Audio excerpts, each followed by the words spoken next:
For this video guys, niya ko karon diri sa kong kusina. Ang pagluto ani no, i-fry na ako ni siya sa kulang akong itlog o crispy fry. No, tan-awan ni ninyo kay giunsa ni nako prepare ang kangkong akong i-fry no. Nga wala na ko giagi og tubig kundi giagi lang nako siya og oil nang oil anis dili oil nga cooking oil kundi mantika sa baboy nga oil siya. So, tanawan ninyo kung giunsa na ako ha, pag-prepare ha. Ayaw mong tala-tala. Pagyanan na natin siya.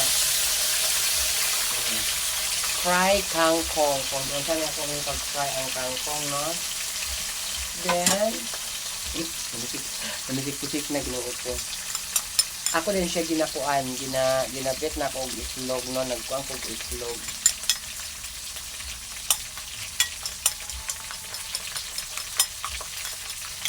Yan na siya ang proseso. So, simple lang ni. Simpleng luto, simpleng recipe lang ni siya mga kapobre, no?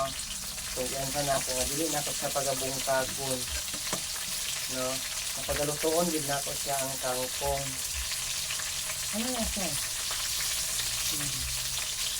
Yan, kadali. Kundi fried, no? You-fry na ako ang kangkong. So, sa katong mga kananay, mga unsa pa na diya, katong mga nanay-nanay nga mahilig cooking. So, sumo naman ang adobo nga tangkong. Kundi ato na po siya i-fry na to. No? I-fry na to siya nga. Mabuo na siya. No? Mabuo na siya. No? Buo na nato siya karon. Ay, tangkong. Dagang kay tangkong siya. Naman ko'y tangkong nga ko. Ang gitaguan na ako. Gitagipasabot-sabutan na ako. Kalili, klaro nga tangkong siya. Sa akong gipantanuman. Kung nagko-harvest ako. Tag-5 at tag-20 ka. Kutlo, anak. Tapos ako nag-harvest-harvestan. So, yan siyang mahitabo, no? So, gamara na kinabuhi anang tangkong, oy. Gamara na siyang kinabuhi.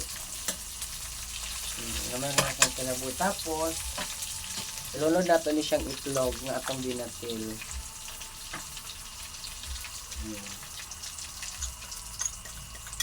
So, magdukot ni siya, magpikit ni siya. So, igyan na siya ang proseso sa paghimo o magkuanta o mga recipe nga dapat ito ikwadro.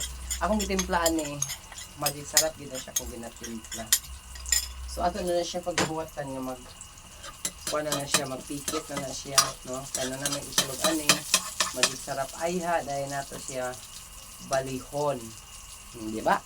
So, ganyan lang kasimple ang luto sa recipe, no? Kanang mga simpleng luto lang bitaw nga dali lang.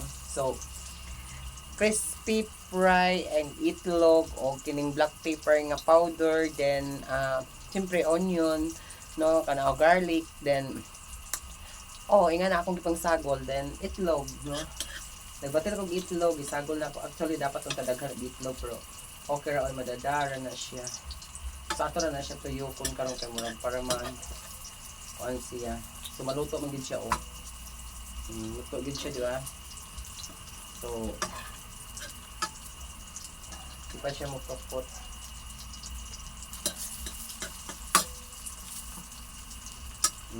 Humot na kayo. Software ka humot na.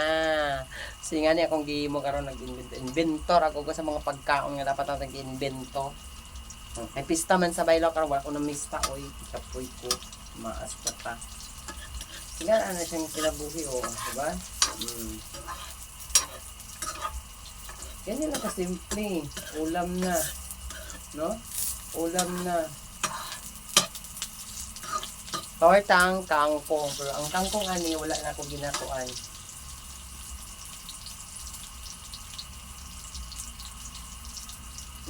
Diba? Ato si tabanga para sunog-sunog naman. Pwede siya bungkag.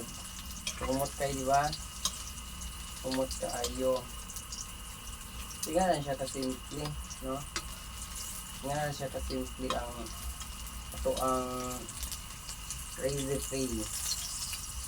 Ito ang recipe for tonight. Diba?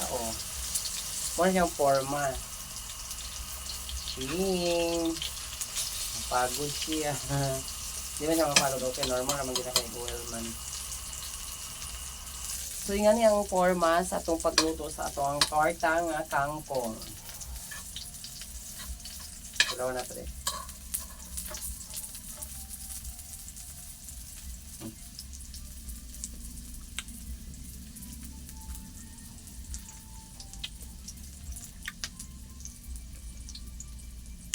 Lami.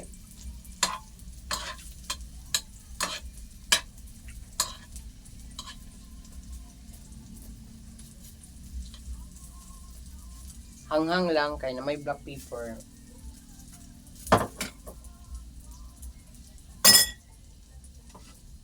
So,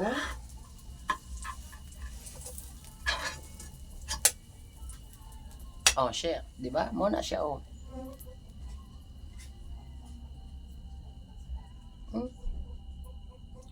Lami. That's all. Thank you for watching and good afternoon, good evening.